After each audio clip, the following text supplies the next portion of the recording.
그렇죠. 거기 이제 올라가서 그 일반인 공개되는 게 2주가 걸리고. 아니 나는 이목까지만 얘기를 듣고 나는 뭐 편집을 하고 뭐하고 하는데 그렇게 오래 걸리는 줄 알아. 네, 알겠습니다. 저는 그 생각 다 해보겠습니다. 네. 수고하셨습니다.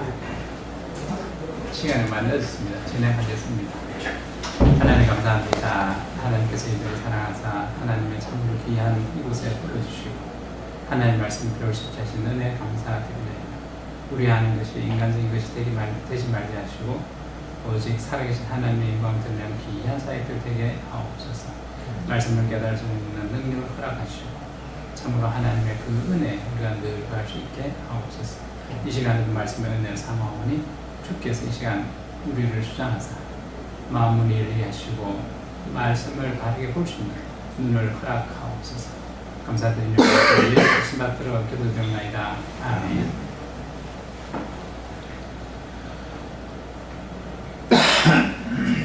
자, 오늘부터 이제 드디어 삼일체론에 대해서 강의를 시작하도록 하겠습니다. 특별히 이 삼일체론은 신학 중에서 가장 중요한 부분이기 때문에 제가 좀 공을 많이 드릴 겁니다. 빠지지 마시고 이 삼일체론을 들으시기 바랍니다. 이 책 읽어보면 물론 뭐 아시겠지만 그래도 책 읽어보는 거로는 잘 이해 안 되는 부분들 그런 부분들을 제가 보충해서 설명을 해드릴 테니까 뭐 그렇게 되면 여러분들 이해하시는 데 상당히 좀 도움이 많이 될 겁니다. 자, 삼일체론을 공부하기 전에 먼저 우리 그 사고방식부터 좀 바꿔야 됩니다. 사람은 자기가 살아온 그 경험에 의존해서 모든 것을 판단하려고 하는 그런 성향이 있습니다. 따라서 이제 우리가 지금까지 몇십 년 동안 세상살이 하다 보면 나름대로 많은 경험이 축적되었을 것이고 그래서 그 경험을 통해서 사물을 판단합니다. 자, 이것이 어디까지 영향을 미치는가 하면 삼일체론을 이해하려는 데까지 영향을 미치게 됩니다. 그것이 결국에는 삼일체론, 어쩌면 여러분들이 경험한 그 경험들이 삼일체론을 이해하는 데 방해하는 것이거든요. 차라리 아무것도 모르는 아이한테 삼일체론을 이해시키는 게 훨씬 더 쉽다 이렇게 생각할 수 있습니다. 그래서 지금 여러분들이 경험한 세상적인 그런 모든 사고방식을 내려놓기 원합니다. 어떤 사고방식을 갖고 계시는가 하면은 모든 것을 물질적으로 판단하려고만 생각을 해요. 우리가 인생하면 인생을 살아온 것이 보면 사람의 주체가 있고 그리고 이제 이 사람이라는 것은 결국에는 시간과 공간 안에 갇힌 존재라는 것을 모르고 살아오는 거예요. 시간과 공간 안에 갇혀 있다라는 것을 여러분이 갇혀 살지만 갇혀 살고 있다는 걸 모르고 살아가는 거예요. 물고기가 물속에 살고 있으면 그게 전부 다 물로 생각해요. 그 물이라 생각을 안 해요. 세상이라 생각하는 거예요. 우리가 공기 속에서 이 생활을 하고 있기 때문에 공기 속에서 숨쉬는 걸 당연하게 생각하고 있는 것처럼 그러나 물고기들은 물속에 있어야만 숨을 쉴 수 있는 거죠. 이런 차원들을 벗어나서 여러분들의 경험적인 세계에서 벗어나서 삼일체론을 이해를 해야 이해가 될 수 있다 이런 얘기입니다. 그래서 이 삼일체론을 이해하려면 물질적 사고를 하시면 안 돼요. 물질적 사고. 차를 타고 왔다 갔다 한다든지 사람은 보이는 어떤 형체라든지 이런 생각을 하시면 안 된다는 거죠. 그래서 삼일체론을 이야기를 하면 사람들은 그 순간 벌써 머릿속에 형상을 그리라고 생각을 하죠. 물론 성경에도 보면 창세기에 보면 우리 형상을 따라 사람을 만들자 해놓으니까 그 순간에 벌써 그 형상이라는 용어 속에 이미 눈, 코, 입이 달린 우리를 생각한다는 거죠. 그런 오해를 불러일으키는 거죠. 거기서 말하는 형상이라는 것은 눈, 코, 입이 달린 그런 형상의 그 사람의 모양을 닮은 그런 하나님 이야기하는 게 아니에요. 우리가 지난번에 공유적 속성과 비공유적 속성을 배웠는데 바로 그런 속성을 닮은 우리를 만들자, 사람을 만들자 이 이야기입니다. 그런 착각을 하면 안 된다는 얘기예요. 그래서 삼위일체론 이야기하니까 삼위 하면 벌써 여기 한 사람이 있고 또 한 사람이 있고 한 사람이 있고 이런 형체 덩어리로 생각한다. 그렇게 생각하면 안 된다는 얘기예요. 자, 우리가 물론 결론적으로 이야기하면 세상에서 삼일체론을 이해할 수 있는 예를 찾는다. 이 시도하면 안 돼. 없어요.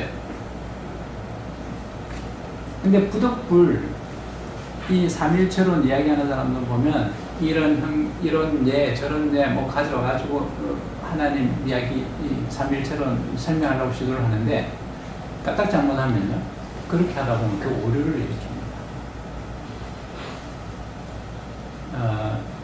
뭐 전에도 제가 말씀을 드렸는데 감리교에서 최고 권위를 갖고 있는 뭐 김 목사님 이름 밝긴 좀 그렇고 그분이 조선일보에 등짝만하게 이 성경 교리에 대해서 뭐 쭉 설명한 게 있더라고요. 그걸 몇 회에 걸쳐서 신문에 게재한 걸 제가 봤는데 거기에 삼일체론 이야기가 있는데요. 그 삼일체론을 이해를 그게 설명해놓은 삼일체론대로 하면 엉터리입니다. 잘못 설명해놓은 거예요. 그렇게 설명하면 안 돼요. 김홍동 목사님, 3일치뿐만이 아니라 김홍동 목사님 말씀하시는 거 아니에요? 양반 중국 세력을 했다는 거 이게 한번 다 복사해 놓으셨네. 조선일보에 나오고 예. 성경으로 보는 거야 가지고 조선일보 또 동아일보 무슨 예. 우리 일간지에도 다 한 가지 다 있었습니다. 신이 존재한가 이런 거죠. 다른 거는 놔두고라도 일단 그분이 이야기하는 삼일체론 그거 절대 차라리 읽지 마세요. 안 읽는 게 훨씬 낫습니다. 차라리 읽지 말라고요. 네, 삼일체론 설명한 걸 차라리 읽지 마세요. 아니 그것도 그거고 요즘에 또 어저께도 동아일보하고 조선일보하고 신문에 난 게 있는데 네. 그 읽다가 나도 그 말았는데 교수님 한번 보여드리려고 그랬었는데 어떤 이야기죠? 내 이렇게 스크랩을 해놨는데 네. 그러니까 이단적인 거예요. 뭐 이단 예수 제리 벌써 왔다. 예수님 벌써 오셨다. 그러니까 이거 그렇게 예수님 나왔더라고요. 오시고 지금 하는 것이 또 뭐 하는 아니 그런 전면 광고에 대해 네. 그때 이거 할 때는 또한 내가 뭐가 있는가 하면은 뭐 중국에서 지금 일 나오고 있는 이단 여그리스도라 그래요. 여자 교주가 여자예요. 그래서 도저히 읽다가 네. 이상하게 그렇게 읽지도 않아요. 그거. 그러니까 이거 아니에요. 피보공 얘기를 하는 거 아닙니까? 아니에요. 틀린 거예요. 그런 거는 그냥 읽지 마세요. 안 읽는 편이 좋아요. 제가 안 쭉 읽는 게 읽어봤는데 좋은데 우리 안 읽는 게 좋은데 이것을 분별할 수 있는 게 네. 그래도 조선일보 조준동이면 대한민국의 대표되는 일간지에다가 너무 좀 거기는 돈 주고 하니까. 돈 주고 하는데 전면 광고에다가 이렇게 가지고 광고지. 이거 하고 말이죠. 거기 안 쭉 읽어보면 이것도 아니고 여그리스도라 하는 중국에서 있는 뭐 국도 하여튼 무슨 교회 맞아 지금 국도 국도 하는 게 그걸 읽어보면 이 성경 공부를 안 한 사람 읽어보면 논리적으로 뭐 그럴듯한 논리를 펴요. 이단들이 원래 다 그래요. 그 김홍도 목사 자기가 동생이 아는데- 김국도 목사 그가 지금 하는 건지 난 그다음 틀려. 그 중국에서 일어난 하여튼 이단인데 여자가 교주고 그 교주 뒤에 또 실질적으로 또 움직이는 또 남자가 또 누가 있는 것 같아요. 그래서 예수가 남자인데 남자만 예수할 수 있냐? 이제 여자도 예수를 할 수 있는 것이다. 이런 논리예요. 그렇게 해놨는데 어쨌든 그 이야기 읽어보면 우리 기독교에서 이야기하는 교령은 전혀 엉터리예요. 말이 안 되는 거예요. 하나님을 의논해가면서 하는 게 예. 본론으로죠. 그런 일들이 앞으로 더 많이 일어날 겁니다. 자, 어쨌든 그래서 일단 삼일체론을 하여튼 물질적인 관점에서 절대 보지 말 것. 형체로서의 삼일체 이런 상상을 하면 안 된다는 거예요. 그래서 조금 우리가 가까운 예를 찾는다 그러면 우리가 방송국에서 전파가 나오죠. KBS 뭐 MBC 라디오 방송 쭉 나오는데 이게 뭐 우리 어디서나 다 채널 맞추면 다 잡히죠. 그걸 우리가 전파라 그래요. 그래서 차라리 우리가 물리를 공부를 하면 물질이 있고 파가 있고 이 두 가지를 대상으로 다루거든요. 물론 그 출발은 에너지에서부터 출발하지만 어쨌든 드러난 형상으로서 하나는 물질이 있고 하나는 이제 이 파라는 개념이 있어요. 우리가 보고 느끼고 하는 이런 것들은 대체적으로 감각할 수 있는 것, 손으로 이렇게 촉감을 만질 수 있는 이런 거는 물질을 하게 되는데 뭐 사람의 형상이라든지 이런데 너무 익숙해지다 보니까 자꾸 그런 쪽으로 우리가 생각이 그러니까 그쪽으로 가려고 하는 경향이 있어요, 사람은. 그 경향을 우리는 보게 돼요. 차라리 물질보다는 이 파 쪽으로 웨이브 쪽으로 여러분들이 이 턴을 해야 삼일체를 이해하는 게 오히려 쉽습니다. 그래서 내가 이때까지 쭉 살펴본 바로는 그래도 가장 하나님이 우리에게 가깝게 삼일체론을 이해할 수 있도록 배려하신 것이 그게 빛이에요. 태초에 하나님이 천지를 창조할 때 첫째 날에 만드신 그 빛, 바로 거기에 하나님의 어렴풋한 비밀을 숨겨놓으셨어요. 자, 우리가 빛의 공부를 해보면 빛 그 자체는 본질적으로 빛이죠. 빛인데 이놈이 기능을 하는 데 있어서는 두 가지 기능이 있어요. 하나는 입자처럼 움직일 때가 있어요. 그래서 양자역학에서는 그걸 이제 포톤이라고도 표현하는데 어쨌든 뭐 한 예로 보면 거울에 우리가 빛을 반사시키면 탁구공을 우리가 탁구대구에 탁 치면 이렇게 들어가면 그 각도로 탁 튕겨나가죠. 그래서 이걸 우리 입사각 반사각이라고 그러는데 정확하게 입사각하고 반사각하고 같게끔 튕겨나가요. 이게 결국 입자가 갖는 물질이 갖고 있는 특징이라고 이렇게 표현할 수 있어요. 근데 이제 이 빛에 바로 그런 성질이 그래서 꼭 입자같이 움직인다는 거죠. 그래서 19세기 때 물리학자들은 어떻게 표현했는가 하면은 빛은 입자다 이렇게 표현했어요. 근데 또 한편에서는 이 우리가 면도날 같이 그러니까 유리판 위에다가 촛불로 이렇게 거름을 쫙 입히고 거기다가 면도날처럼 가는 홈을 이렇게 탁 내면 슬릿이 생기죠. 그 홈 사이로 빛을 통과시키고 뒤에 화면을 두면 정확하게 일직선으로 빛이 들어가서 쫙 밝은 선 하나가 꺼져야 되는데 그게 아니고 밝고 어둡고 밝고 어둡고 무늬가 쫙 생겨요. 이 도대체 입자로서는 설명이 안 되는 거거든요. 그것을 이제 설명할 때 우리가 빛은 파의 성질을 갖고 있다.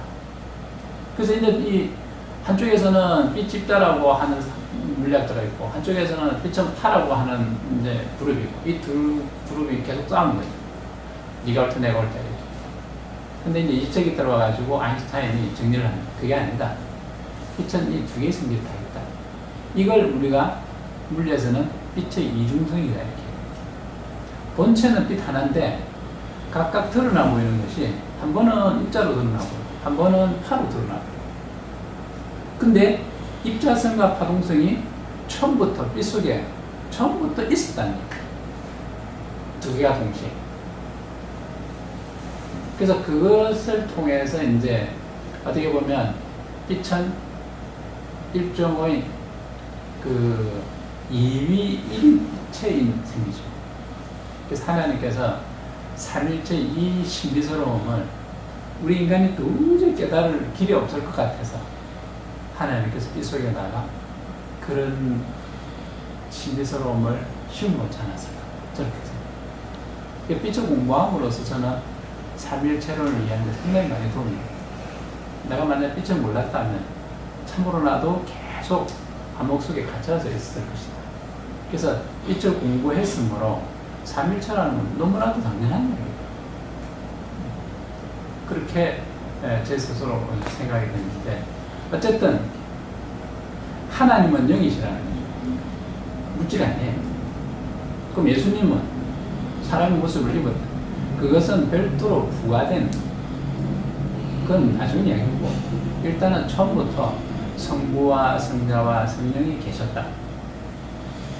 하나님 한 본체 안에, 그러니까 빛 하나 안에 입자성과 파동성이 동시에 있었던 것처럼, 그건 빛 속에 벌써 이 다른 성질이 같이 들어앉아 있는 거예요. 마찬가지로 하나님 한 본체 안에 성부와 성자와 성령이 동시에, 이게 참 굉장히 중요한 얘기예요. 동시에 있어야 돼요.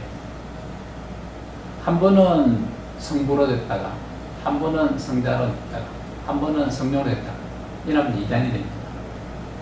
삼현론 이야기가 될 수 있습니다. 처음부터 동시성을 항상 생각해야 돼요. 처음부터 계셨다.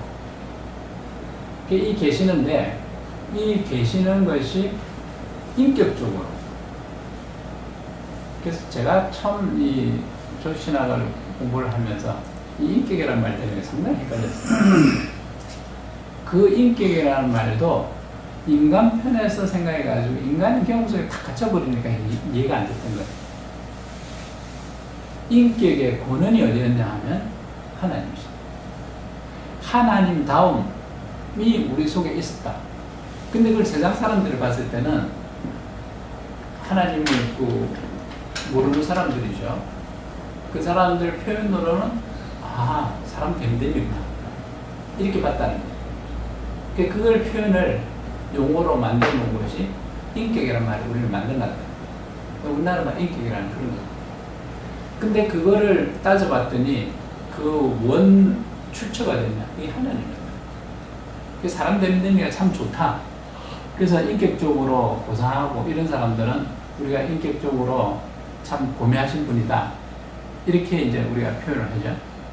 그런데 개망나니 같고 나쁜 짓만 하고 이런 사람들을 가리켜서 우리가 인격적으로 참 괜찮다 이 표현 안 쓰잖아요.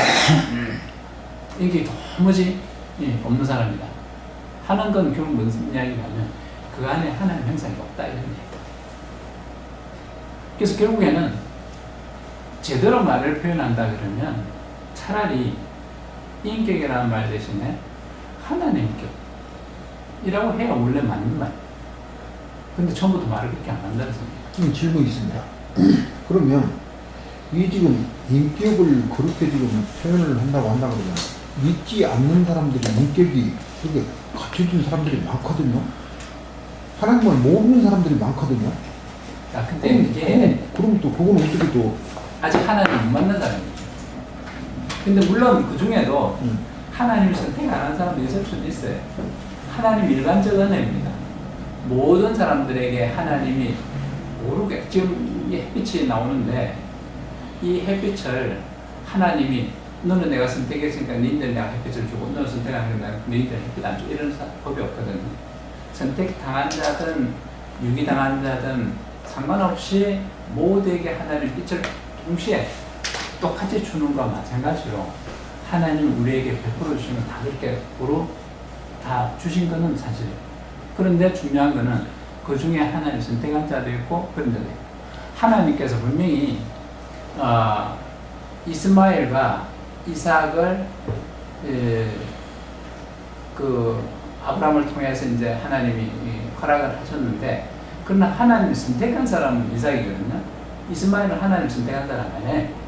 어떻게 보면 하나님 편에서 본다고 그러면 유기된 자일지도 몰라요. 그러나 하나님께서 그 이스마엘에게도 어떻게 했는가 하면 내가 너를 도저히 모르겠다 라고 한 것이 아니라 너도 큰 족속 이렇게 하겠다. 일반적인 헌주입니다. 그래서 하나님이 우리 속에 그런 고매함을 선택하지 않은 자에게도 왜 그러면 줍니까? 하나님이 베푸신 일반적인 은총이다. 저는 그렇게 생각합니다. 근데 그 중에 이제 아직까지 하나님을 알지 못해서 만나지 못해서 그래서 유보된 자, 있을 수 있는 자. 언젠가는 그 사람은 하나님께 돌아올 겁니다. 그건 우리가 알 수가 없는 거예요. 자, 그렇게 따지면 오늘 또 질문 나갑니다. 자, 어쨌든 그래서 하나님은 물질적 존재라는 생각에서 절대적으로 여러분 벗어나지 마. 어느 한순간이라도 물질적인 생각에 탁 끼어들어오면 삼일처럼 이해 절대 못합니다. 그래서 하나님은 영적인 존재이시기 때문에 공간의 제한을 절대 안 받습니다. 요거. 그 다음에 공간에 갇히지도 않는 존재입니다. 이 사실을 어거스틴하고 켈빈이 이야기한 게 있는데, 켈빈도 내가 볼 때는 이 오류 속에 갇힌 사람이에요. 그래서 그가 뭐라고 얘기했는가 하면은 창세 전에 시간이 존재했었다. 켈빈이 이렇게 이야기합니다. 그렇게 이야기하면 하나님을 시간과 공간에 갇힌 존재로 만들어버려요. 그래서 켈빈이 그 생각을 내가 볼 때는 잘못 생각하고 있다. 오히려 어거스틴은 창세 전에 시간이라는 개념 자체가 없었다. 그래서 다른 하나님에 대한 의지를 갖고 있었다 생각합니다. 그래서 켈빈이 우리가 지금 우리가 공부하고 있는 것이 대부분 이 켈빈의 생각을 이어받는 건데, 그런 켈빈에게도 그런 오류가 있다는 사실을 알아요. 왜냐하면 그건 사람이에요. 이 구분을 우리가 잘해야 돼요. 그래서 하나님은 영이시기 때문에 안이 계신 곳이 없다. 자, 그러면서도 또 이 순간에 이곳에 하나님이 완전히 계신다는 사실. 모든 곳에 안이 계신 데가 없지만 또 한 곳에 하나님 만나면 그 속에 하나님 완전하게 계신다. 이 사실. 이 물질로 생각하면 이해가 안 되는 겁니다. 물질로 생각하면 이 컵에 지금 물이 담겨져 있는데 여기 지금 컵 안에 다 있다는 거예요. 근데 컵의 요 부분만 이렇게 딱 떼내면 전체 물이 아니라 부분 물이 이렇게 우리에게 얻어지는 거죠. 이 물질로 생각하면 그렇게 됩니다. 이 생각에 갇혀져 있으면 하나님이 온 곳에 안에 계시는 곳이 없지만 특별히 한 곳에서 하나님을 만나면 거기에 하나님의 전부가 계신다라는 것을 이해하기 어렵습니다. 영적인 존재라야만이 영으로 생각을 해야만이 그것이 이해가 돼요. 자, 그래서 하나님이 성부와 성자와 성령으로 드러나지만 성부 하나님에게 하나님의 완전하심이 다 있고, 성자 하나님에게 하나님의 완전하심이 다 있고, 성령 하나님의 하나님의 완전하심이 다 있고. 이 물질로 생각하면 성부 하나님에게 하나님의 3분의 1이 있고, 성자 하나님에게 하나님의 3분의 1이 있고, 성령 하나님의 3분의 1이 있어야 되는 거 아니냐, 이렇게 만들어 보면 삼신론이 됩니다. 제우스신, 무전신 이런 것처럼 구분되는 거죠. 그런 일들이 벌어진 것은 그들이 물질적 사고 안에 갇혀져 있었기 때문에 그런 신을 상상할 수 있는 거죠. 우리 삼일체로는 그런 신을 이야기하는 게 아닙니다. 그래서 물질적인 공간 안에 하나님을 가두지 말기를 바랍니다. 물질이라는 것은 하나님 만들어 놓으신 창조물 중에 하나일 뿐이에요. 이 우주라는 것도 하나님 만들어 놓은 창조물의 하나일 뿐이라는 것입니다. 그래서 하나님 만들어 놓으신 이 우주 안에, 그 물질 안에 하나님을 가둬 놓고 버리면 이게 전부 범신론입니다. 범신론. 그래서 범신론이라는 것은 자연 안에다가 하나님을 가둬 놓는 거죠. 자연을 초월해 계시는 하나님 인정 안 하는 겁니다. 범신론. 그렇다고 해서 우리가 이야기하는 초연신론을 또 이야기하는 거 아니에요. 초연신론이라는 것은 뭔가 하면 이 자연에게 하나님을 가둬놓을 수 있냐, 이 자연을 벗어나서 자연을 초월해서 계신 하나님, 이렇게 또 생각하는 게 이 초연신론. 그것이 아니라 이 자연, 그러니까 하나님은 전부 다 계시는데 그 한 부분이 자연이므로 자연도 하나님의 한 부분 안에 있을 뿐이라는 얘기예요. 이전에 제가 그림으로 몇 번 보여드렸는데,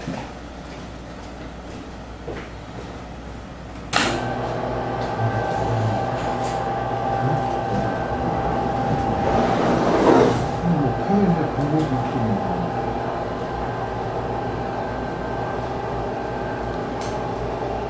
이게 무한한 것이라고 생각하면 하나님이 계시면 여기 지금 자연이 있습니다. 그래서 이 하나님의 존재하심은 여기 전부 다 있다는 거죠. 그러므로 자연도 하나님 속에 있는 거죠. 부분집합. 범신론은 여기 하나님 있는 게 아니다. 하나님 여기 과다 버립니다. 이게 범신론. 초현신론은 이 안에 하나님 없다.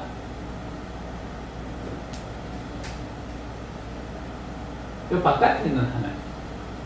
그래서 요거를 뺀 여집합의 하나님, 여집합으로 본 하나님. 그것이 초현신론. 둘 다 잘못된 거죠. 하나님은 아니고 계신 곳이 없다. 하나님 안에 계신다. 하나님 안에 자연이 있다. 이런 얘기.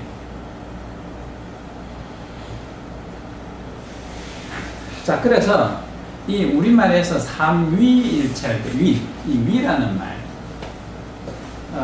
위라는 것은 이거는 이 어떤 그 실존, 그 사역하심 이런 의미.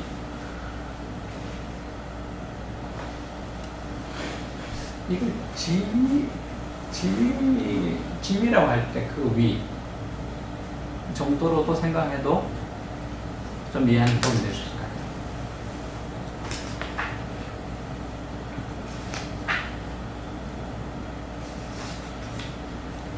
자, 그래서 이제 성경의 창세기에 하나님께서 우리가 우리의 형상을 따라 사람을 만들자 했을 때 그 표현 속에 희미하게 삼위일체론에 대한 그 암시가 들어 있습니다. 그래서 구약에서는 구체적으로 삼위 이렇게 딱 예시하는 게 잘 안 보여요.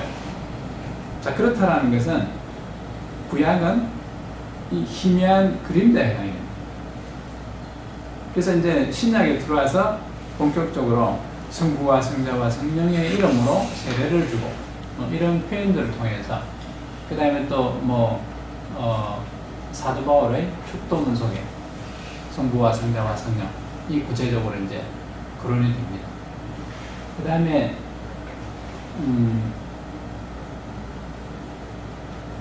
민수기 쪽에 그런 희미한 흔적들. 하여튼 구약은 그래서 삼일천을 대한 그 희미한 그림자 역할을 군데군데 하고 있습니다.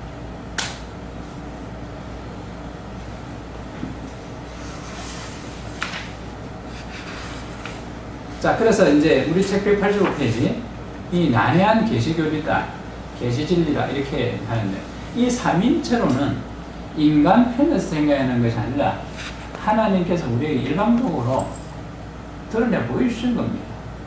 인간의 능력으로는 도무지 삼위일체를 이해할 수가 없어요. 하나님 우리에게 내가 삼위 된다라는 걸 드러내 보이심으로 우리가 이 성경을 통해서 그걸 봄으로써 아, 하나님은 삼위일체가 되셨구나 하고 알 수밖에 없습니다. 우리 편에 생각하는 이야기가 절대 될 수 없습니다. 인간의 편에서 이해하기에는 정말로 참 난해합니다. 성경에서 그렇게 말씀했지만 그것을 이해하기가 참 힘든 그런 내용입니다. 그래서 이건 성경에서 특별히 그렇게 계시하셨으므로 우리가 이제 알 수 있는 그런 것인데 결국에 이 삼위라는 것은 세 개의 인격이 동시에 존재한다. 세 개의 인격. 그냥 보셨는데 세 개의 인격.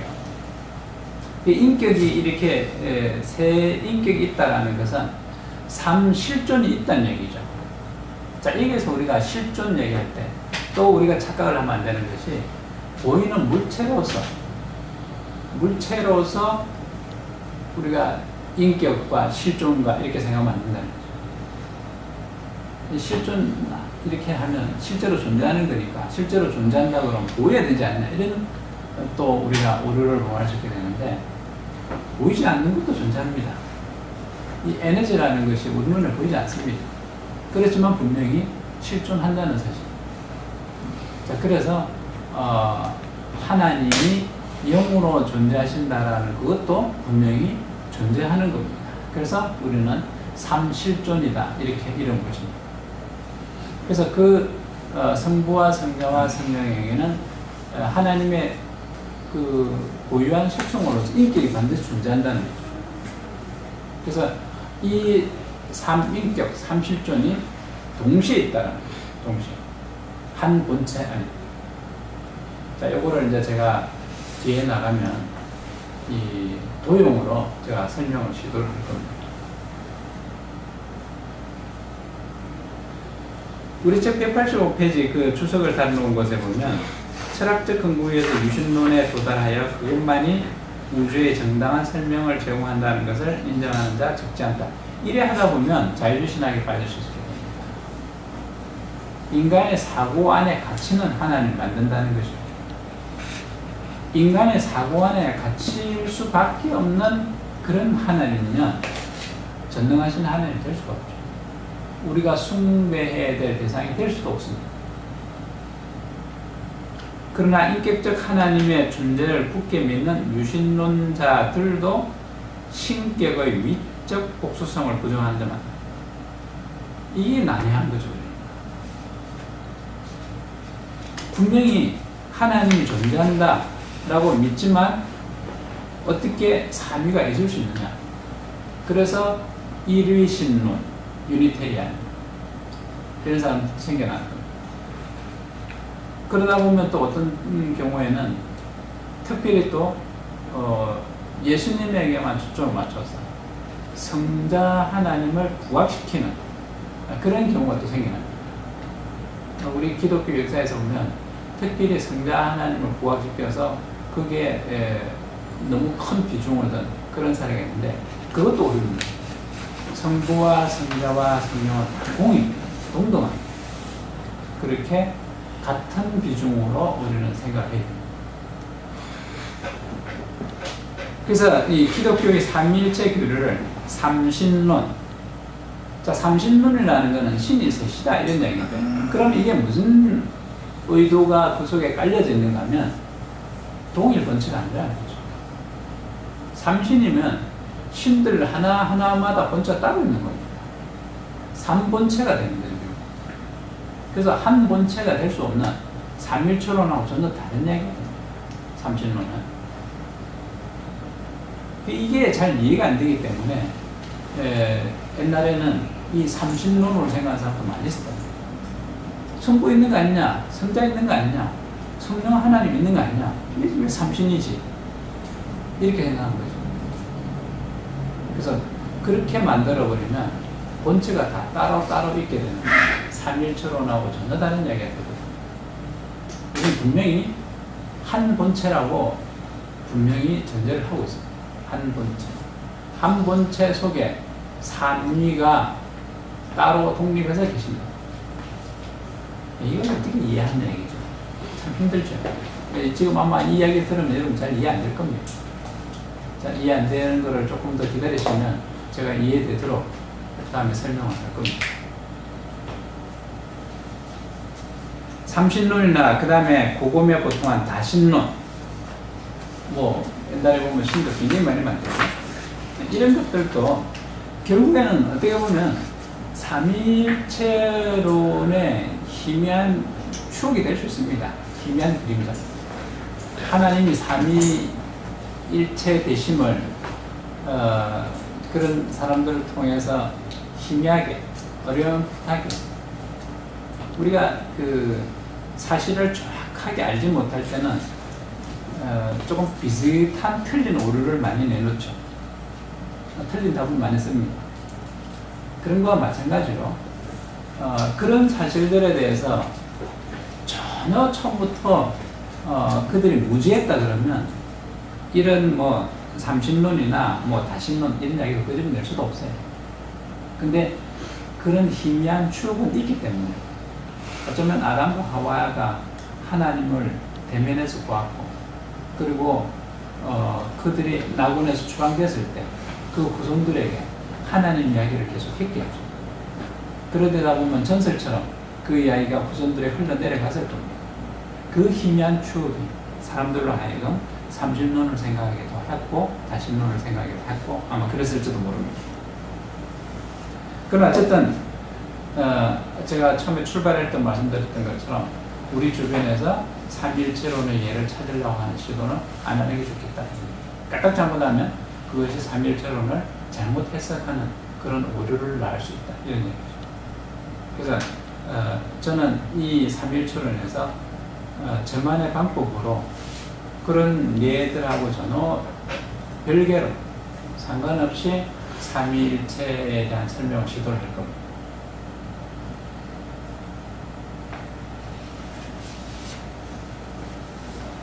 자, 186페이지 보면 그 뒤에 애굽에서는 오리시스, 이시스, 호로스 이런 삼신조, 이 삼신조 한 예가 있는데 아버지, 어머니, 아들 이렇게 뭐 인생 가족인데 이래 되면 본체가 다 따로 있는 거죠. 그래서 한 본체라는 삼일체론의 가장 기본적인 전제에서 벌써 위배됩니다. 그 다음에 힌두교의 삼합신 얘도 마찬가지입니다. 그래서 중요한 것은 이 철학에서 이야기하는 그런 그 삼합일 이런 게 플라토주의에서 나오긴 하지만 그 안에는 이 새의식적 인격이 존재한다 볼 수 없다. 분명히 삼일철론에서 가장 중요한 것은 삼위 속에는 인격이 존재한다는 것이죠. 왜 인격이 그처럼 중요할까 하는 거예요. 그것은 하나님이 전적으로 우리하고의 관계를 원하신다는 거죠. 우리하고 관계. 자, 그래서 계속 이 인격이라는 말을 쓸 겁니다. 거기서도 하나님 격이 제대로 만든 말이겠네요. 그렇죠. 근데 이제 세상적 용어로 하나님 격이라는 게 없으니까 인격이라고 자꾸 가져갑니다. 여기서 우리 조직신학에서 말하는 인격할 때는 그 근원을 하나님께 두고 보셔야 돼요. 그래야 이해가 쉽겠습니다. 세상적인 용어로 사진 나와 있는 그 인격이라는 말 갖고 오면 도저히 이해가 안 돼요. 네. 자, 저는 이 삼일체론을 공부를 하면서 느낀 게 뭐냐면 어떻게 이 위대하신 하나님 나를 위해서 삼일체 되어 주셨을까? 성부 하나님이 내 구원에 대해서 계획을 세웁니다. 성자 하나님이 내 구원을 위해서 구속을 집행합니다. 성령 하나님이 내 구원의 완성을 위해서 그렇게 역사합니다. 삼일체가 안 되면 우리의 구원이 완성이 안 됩니다. 성부 하나님만 계시면 그는 전적으로 우리는 심판하실 뿐입니다. 구원이 안 돼요. 성부 하나님의 하심이 그렇다는 거죠. 그런데 어쨌든 필연적으로 하나님께서는 삼일체 되어 주셨고 그 삼위가 각자 독립적으로 우리의 구원을 위해서 그렇게 역할을 해주신다. 결국에는 이 삼일체론도 궁극적으로는 내 구원에 맞춰졌어. 나를 구원하시는. 이 삼일체는 다른 관점 보면 안 됩니다. 그걸 뭐 철학적으로 이렇게 해봐야 아무 언행이 안 돼요. 제가 봤더니 나를 구원하시는 하나님이 삼일체 처음부터 그렇게 계셔주셨구나. 이걸 깨달아요. 이걸 깨닫는 순간 모든 게 다 풀립니다. 나를 위해서. 내가 도대체 무엇이란 그 위대하신 하나님이 이토록 큰 배려를 하셨습니다. 근데 제가 3일처럼 공부를 어디를 해도 인양이 하나도 없어요. 그러니 이게 뭐 철학적 이야기로밖에 안 돼요. 구원의 은혜라는 걸 도무지 발견을 못해요. 이렇게 돼요. 근데 여러분들은 3일처럼 공부를 하시면서 하나님이 처음 나를 사랑하셨구나. 이걸 계속 깨달으십니다. 그 위대한 사랑. 결국에는 하나님 본질의 사랑입니다. 사랑이시기 때문에 나를 위해서 그 삼일체 되신 것이 사랑의 최고의 표현입니다. 만약에 그렇지 않다 그러면 하나님이 삼위 되실 이유가 없어요. 그냥 홀로 성부 하나님만 계셔가지고 다 뭐 하셔도 되겠죠. 근데 성부 하나님만 되시면 결국에는 사랑의 완전도 없고, 자, 사랑이라는 것은 어떤 의미가 되는가 하면은 혼자 사랑하는 법은 없죠. 짝사랑도 대상이 있습니다. 내 혼자 있으면요, 사랑이란 그 개념조차 성립이 안 됩니다. 만약에 성부 하나님만 계셨다면 그가 사랑의 본질이 될 수 있습니다. 안 됩니다. 성자 하나님, 성령 하나님, 적어도 2위는 되셔야 사랑이라는 개념이 생깁니다. 성자 하나님을 성부 하나님이 사랑하셨어요. 그보다 더 나를 사랑하셨어요.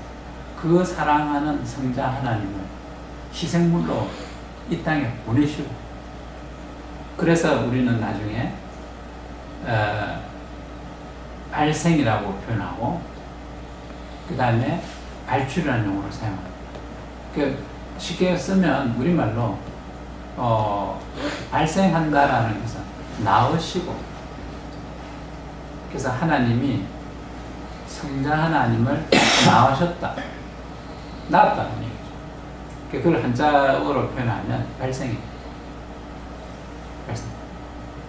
이 낳으셨다라는 것은 위대한 사랑의 결정체다, 이렇게 봅니다. 그리고 나를 살리시려고, 궁극적으로 나를 구원에 이르도록 하시려고 하나님이 어떻게 하시느냐, 성령 하나님을 보내시고, 그걸 발출했다. 이 두 용어는 잘 기억하셔야 됩니다. 성부 하나님과 성자 하나님이 성령 하나님을 보내셨다. 그 성령 하나님 보내심을 입는데 성부 하나님과 성자 하나님의 보내심을 입습니다. 그래서 발출하셨다, 이렇게 표현합니다. 이것이 사랑의 위대한 행위에 해당합니다. 결국 하나님의 본질인 사랑이신데 그 사랑의 완성이 바로 이것을 통해서 이루어지게 됩니다. 그 위대한 사랑이 결국 나를 살리게 됩니다. 나를 살리신 하나님 위대한 사랑, 이것을 삼일체를 통해서 여러분들 깨달으셔야 됩니다. 그런 깨달음이 없으면 삼일체 공부에 암만 해봐야 소용없습니다.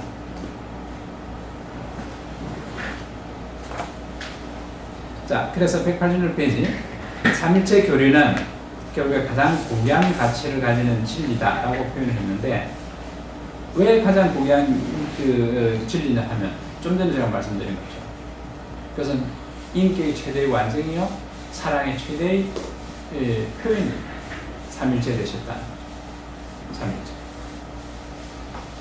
그래서 인류를 구원하는 그의 사에 관한 가장 중요한 것이 삼일체가 안 되면 우리의 구원이 완성이 안 됩니다. 자, 여기서 우리는 주님이 나를 구속하셨고 성령 하나님은 나를 구원하셔서 그 구원을 완성하신다, 이렇게 표현하는데, 자, 여기서 구속과 구원 거의 같은 용어로, 같은 의미로 사용하죠. 이 구분 잘 안 될 겁니다. 어떻게 여러분들 구분합니까? 영어로 표시하면 좀 다르지 않나요? 좀 다르죠. 리뎀션하고 네. 세이빙하는 거. 좀 다른데 그래도 그게 무슨 의미냐 이거죠. 정확하게. 구속은 무슨 의미고 구원은 무슨 의미입니까? 생각해 보셨습니까? 그냥 우리는 늘 듣는 용어니까, 자, 여기 함정이 있습니다. 맨날 쓰는 용어에 대해서는 깊이 사색 없이 그냥 받아들이고 있죠. 우리가 사람이 살아가는 과정에서 보면 육신이 처음 태어날 때, 엄마 뱃에서 나올 때, 그 첫 번째 탄생이라고 그러죠. 사람이 살아가면서 청소년들에서 제2의 탄생을 하게 되는 시기고, 제2의 시기의 탄생이라는 건 결국 뭔가 하면 모든 것을 회의하는 순간, 내가 이때까지 받아들여왔던 이 모든 사실들에 대해서 이게 참일까? 라고 한번 좀 질문하는 그 순간. 자, 그 순간이 제2의 탄생인데, 우리 신앙에도 마찬가지입니다. 우리는 내가 처음 신앙을 받아들였을 때, 그때 늘 들어왔던 이야기입니다. 이건 그냥 그대로 지금까지 아무 생각 없이 받아들이고 있으면 우리는 제2의 탄생을 경험하지 못한 꼴이 됩니다. 지금쯤이면 여러분들 한 번쯤 내가 이때까지 믿어왔던 것, 이것이 참일까라고 한번 생각해보는 그 작업을 거치셔야 됩니다. 그래서 이 용어에 대해서도 구속, 구원 이런 것도 결국에는 이 도대체 무슨 말일까? 라고 하는 의문을 던져보셔야 됩니다. 자, 이 구속했다라는 것은 주님이 나를 핏값으로 사셨다. 그래서 이 관점이 주님의 관점입니다. 그 다음에 구원은 내 구원을 완성하셨다. 내가 봤을 때 하나님이 그 모든 것을 다 지불하시고 나를 살리셨구나. 내가 보는 입장에서 그건 구원, 주님 입장에서 보는 것은 그건 구속. 이렇게 구별하시면 좀 구별이 선명해질 겁니다. 주님께서 십자가에 달려 죽으심으로써 내가 너를 내 핏값으로 내가 너를 건지노라. 그런 행위가 구속 행위입니다. 자, 그래서 주님께서는 나를 살리시려고 구속하신 일을 전적으로 맡으시고, 성령 하나님은 결국 내가 죄인이었구나, 그리고 주님이 핏값으로 나를 살리셨구나 하는 깨달음을 나로 하여금 얻도록 하는 그 일을 행하시는 그 역할을 성령 하나님이 합니다. 그래서 성령 하나님은 내 구원을 완성하도록 도우십니다. 그래서 결국 구원의 완성자 역할을 하시는 하나님은 성령 하나님이시다. 이렇게 역할이 구분이 됩니다. 그래서 성부 하나님은 내 구원을 계획하시고, 성자 하나님은 나를 살리시려고 구속을 집행하시고, 성령 하나님은 내가 구원에 인도되도록 나를 구원하시는 사역을 하신다. 자, 이렇게 삼위의 역할이 구분됩니다. 그래서 삼위의 역할이 이렇게 다 다르게 주어져 있으므로 결국 이 삼위 하나님 간에는 사랑의 무교가 완성되신다. 이렇게 보죠.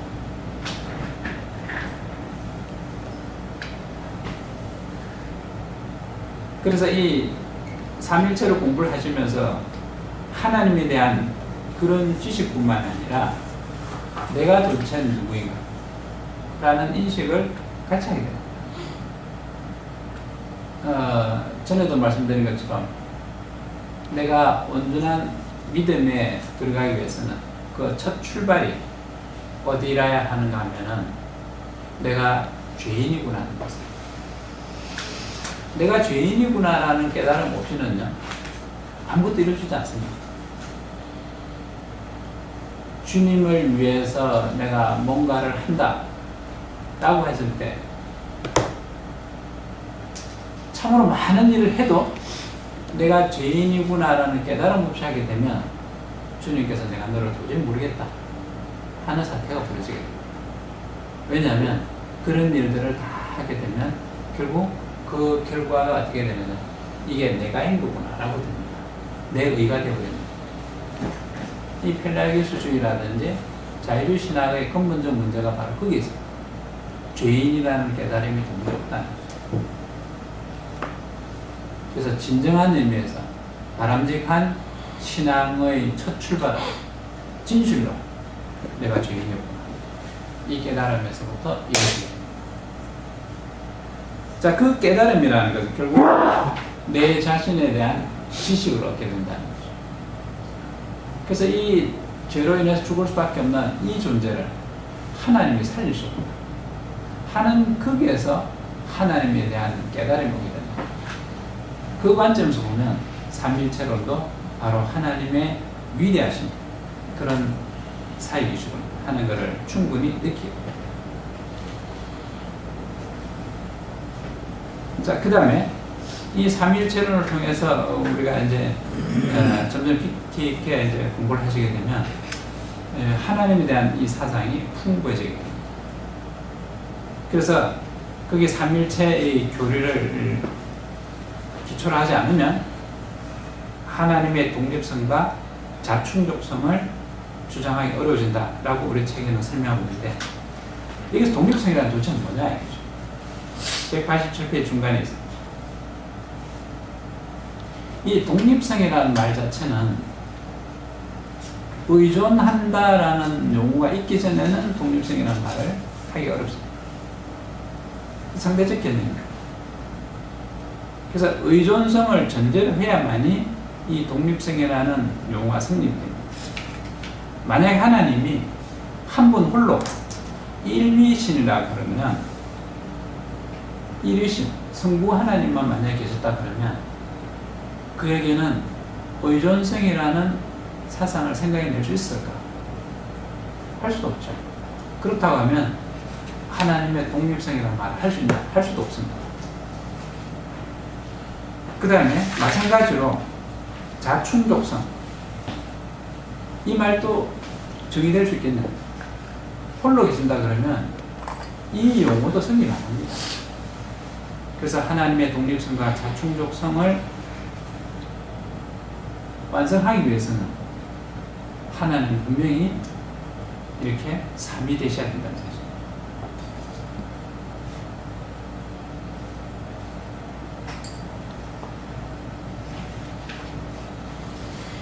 그래서 이 하나님의 이 존재하심에서 하나님이 그러면 영원전부터 존재하실까? 자, 우리 책에서 188페이지 위에서 이렇게 설명하고 있습니다. 객체 없는 인격적 주체를 사고하는 것은 불가능하지 않으면 극히 곤란하다.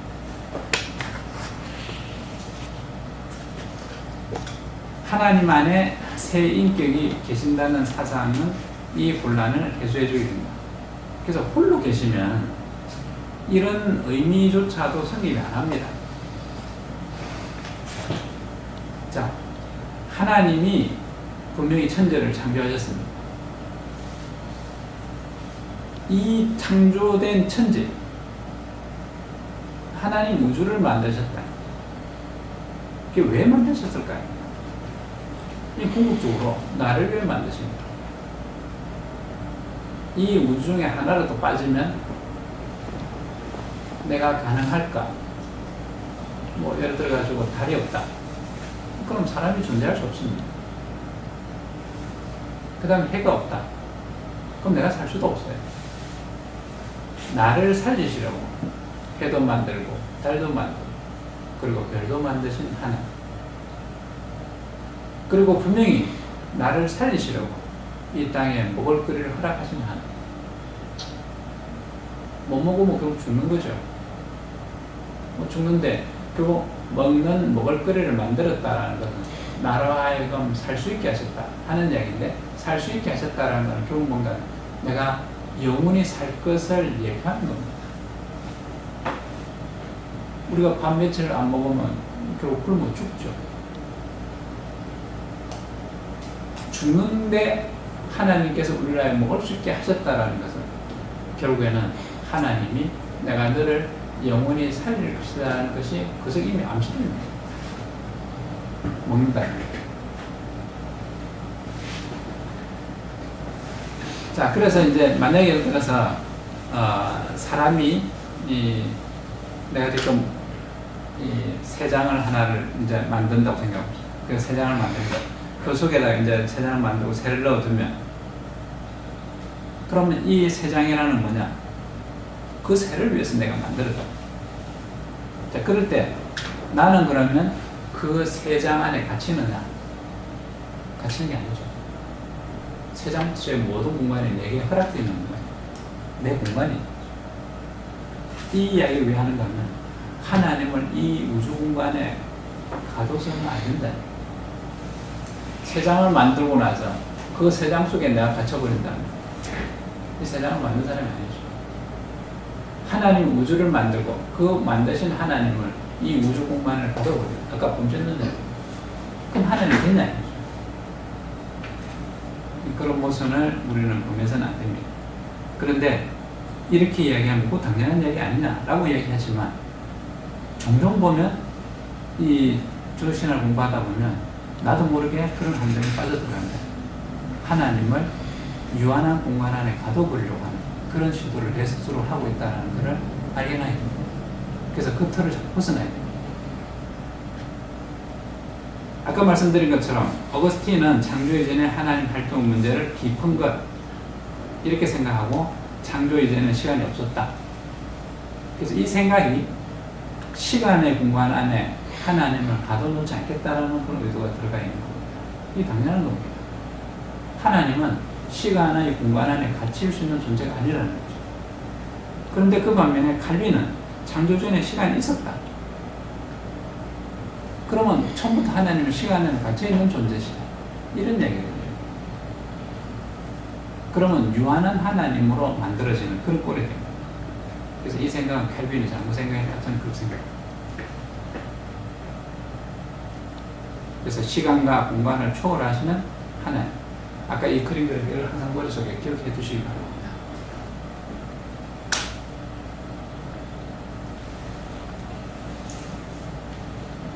이 물리하는 사람들, 과학하는 사람들도 종종 보면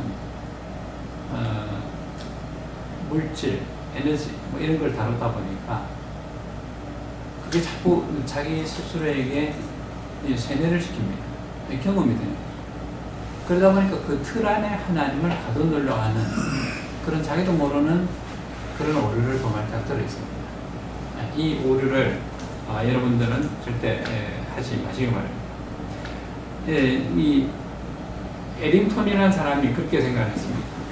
어떤 생각을 했는가 하면 물질적 우주가 시작을 가졌다고 주장하면서도 인격적 하나님에 의한 창조의 교류를 받아들이기 불가능하다. 왜 그러냐 하면 이 사람은 연속의 개념을 생각합니다. 한 인격적인 주체가 과거의 영혼에 아무 객체도 없이 존재하다가 돌연히 우주를 창조했다고 하면 이 사람 입장에서는 불연속이라는 거죠. 아무것도 없습니다. 갑자기 뭐가 툭 생겨났다. 이 가능한 얘기입니다. 과학자들은 항상 이 연속적인 생각을 합니다. 지금 이렇기 때문에 이 다음에 이렇게 될 거야. 우리 실험은 항상 그렇게 하죠. 이렇게 되면 그 다음에 또 이렇게 될 거야. 이 연속입니다. 하나님이 무단히 계시다가 갑자기 우주라는 걸 틈 만들었다. 이 있을 수 없다. 이런 얘기죠. 근데 이 사람은 어떤 오류를 갖고 있는가 하면은 물질에서, 에너지에서 물질로 탁 바뀐다. 라는 걸 수용 못하는 사람이죠. 뭐 그때는 수용 못했을 겁니다. 옛날이니까. 그러나 지금 물리에서는 이걸 충분히 수납합니다. 핵 속에 들어가면 입자가 갑자기 사라지고 사라진 입자가 갑자기 생겨나고 결국엔 물질에서 에너지로 바뀌었다가 에너지에서 물질로 바뀌었다가 이 다반사를 일어나는 얘기를 하는 거죠. 근데 우리가 경험하고 있는 이 경험의 세계 속에서는 그런 일들이 벌어지느냐? 안 벌어지죠. 에너지가 물질로 바뀌는 그런 게 우리가 볼 수 있는 현상이 있냐? 우리 눈으로 볼 수 있는 현상은 없습니다. 그러나 중요한 것은 물질은 에너지로 바뀌고 에너지는 물질로 바뀌고 원자탄이 터진 건 바로 그런 얘기죠. 그런 거로 하나님이 계시에서 우주를 만들었다라는 것은 별 이상한 게 하나도 없는 겁니다.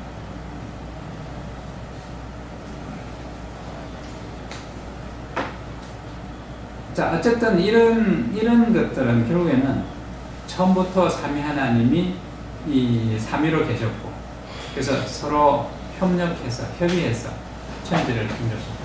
우리 형상대로, 그러니까 우리라고 표현하는 거겠어. 그래서 이것은 결국에는 뭘 의미하는가 하면 성부와 성자와 성령의 그런 교류를 통해서 사랑의 자기 교통의 완성이다. 저는 그렇게 봅니다. 사랑의 표현입니다. 그래서 홀로 독단적으로 하시는 것이 아니라 협의했다라는 것은 결국에는 우리를 하여금 지극히 전형적인 사랑의 모형을 드러내 보여주신 하나님. 이게 삼위가 아니면 이 도대체 사랑의 이해가 안 됩니다. 그래서 사랑이라는 이것이 가능하게 되기 위해서는 홀로 계신 하나님, 일위신으로서는 도저히 불가능해요. 근데 뭐 이위신만 돼도 일단 사랑의 이야기는 될 수 있죠. 그런데 내 구원을 완성하시기 위해서는 삼위가 필연적으로 되셔야 돼요. 그래서 삼위로 존재하시면 이건 필연적이에요. 하나님이 선택하신 것이 아니라 하나님 이심으로 그리 하셨다. 우리 이렇게 생각하셔야 돼요. 그래서 이 삼위일체라고 했을 때 삼위가 계신다는 그 의미 속에는 이미 각 위가 따로 하시는 역할이 있다라는 것이 분명히 전제되고 있습니다. 그것이 그래서 내 구원을 위해서 그 구원의 역할을 처음부터 계획하신 하나님이시다 라는 것을 암시하고 있습니다.